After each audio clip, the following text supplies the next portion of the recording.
Welcome to Ghosh smart kitchen. Ghosh smart কিচেনে সবাইকে স্বাগত জানাই। আজ আমি তৈরি করে দেখাবো পাটিসাপটা পিঠে, খোলা পিঠে।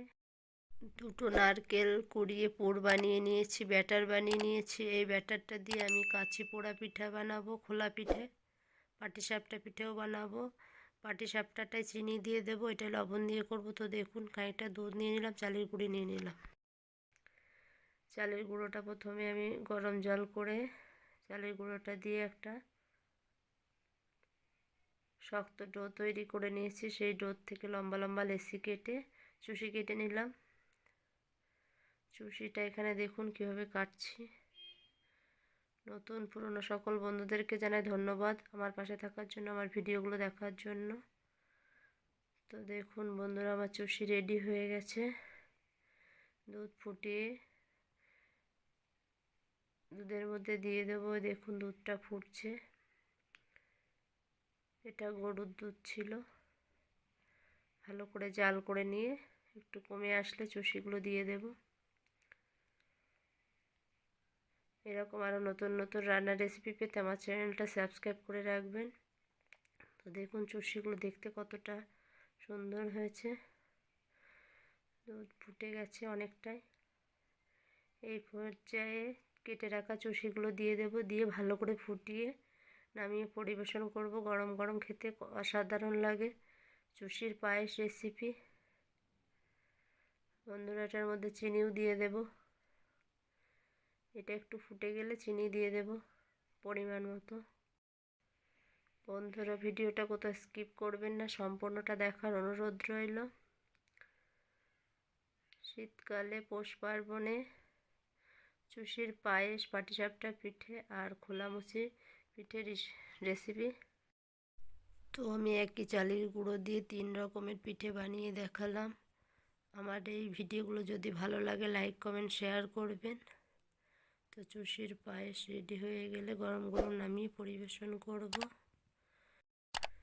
দারুণ স্বাদের চুষির পায়েস রেসিপি, দেখতেও অসাধারণ, খেতেও অসাধারণ। একবার হলেও বাড়িতে ট্রাই করবেন, কমেন্টে জানাবেন কেমন হলো। পায়েসটা অনেকটাই হয়ে এসছে। এই পর্যায়ে চিনি দিয়ে দেব। চিনিটা মেল্ট হয়ে গেলে নামিয়ে পরিবেশন করব। ওই পরিমাণ মতোই চিনি দেব। তো দেখুন কতটা গাঢ় হয়ে এসছে। এটা কিন্তু দিয়ে নাড়তে হবে, নাহলে নিচে লেগে যাবে, যেহেতু এটা চালের গুঁড়ো দিয়ে তৈরি। দুটো তেজপাতা আর 4টে এলাচ দিয়ে দিয়েছিলাম গন্ধটা সুন্দর হওয়ার জন্য। তো রেডি হয়ে গেল পায়েস। চুষির পায়েস রেসিপি আপনারা একবার হলেও বাড়িতে এভাবে ট্রাই করবেন। একটা ননস্টিক তাওয়া গরম করে সাদা তেল দিয়ে দিলাম। দিয়ে অল্প অল্প করে ব্যাটারটাকে দিয়ে দেব। ব্যাটার দিয়ে ভালো করে পাতিয়ে দেব। তো দেখুন বন্ধুরা, আমি ব্যাটারটা দিয়ে দিয়েছি। হালকা করে পাতিয়ে উপর থেকে পুর দিয়ে ফোল্ড করে দেব।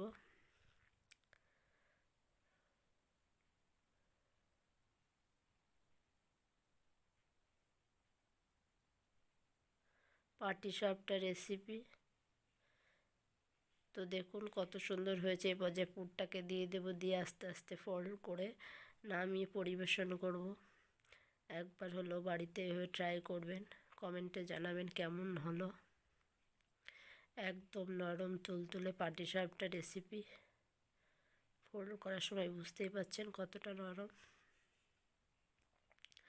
তো এইভাবে সবগুলোকে বানিয়ে নামিয়ে পরিবেশন করব। তো রেডি হয়ে গেল খোলা পিঠে, চুষির পায়েস, পাটিসাপটা। বন্ধুরা, এরকম আরও নতুন নতুন রান্নার রেসিপি পেতে আমার চ্যানেলটা সাবস্ক্রাইব করে রাখবেন। রেসিপিগুলো যদি ভালো লাগে লাইক কমেন্ট শেয়ার করবেন। চুষির পায়েস রেসিপি, পাটিসাপটা, খোলা পিঠে। সবাই ভালো থাকবেন, সুস্থ থাকবেন। অন্য রেসিপির সঙ্গে দেখা হবে।